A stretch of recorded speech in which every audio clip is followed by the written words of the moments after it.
Hi everyone! Welcome to my channel. In today's video, I'll walk you through the basics of SketchUp and give you a quick tour of the interface. Whether you're an architecture student or just getting started with 3D modeling, this video is the perfect first step. Let's start by opening a new project. You can select a template depending on your units. Here, I'll choose the Architectural Millimeters template. On both Mac and Windows, you'll find this in the Welcome window when you first open SketchUp. At the very top, you'll see the main menu bar.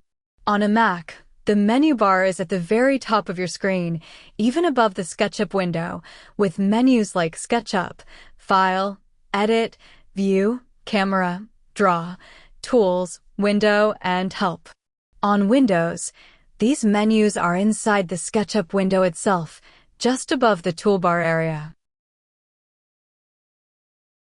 On both Mac and Windows, the left-hand toolbar contains your main drawing tools: line, rectangle, push/pull, and more.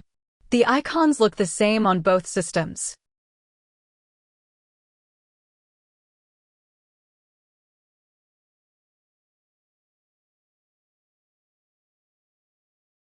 On Windows, the right-hand side is called the default tray, where you'll find panels like Entity Info, Materials, Components, and Tags.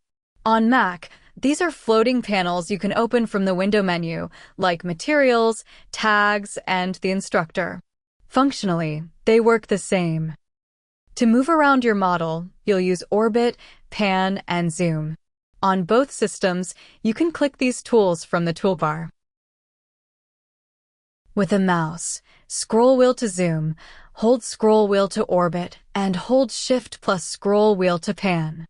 On a MacBook trackpad, pinch to zoom, two-finger swipe to pan, and Shift plus two-finger swipe to orbit if you enable trackpad gestures in Preferences. This small box at the bottom right is the Measurements box on Windows. It's labeled Measurements, and on Mac, it may say Length. Either way, it works the same. Just type a value and press Enter or Return. SketchUp also uses a powerful inference system. Notice how it snaps to edges, midpoints, and axes.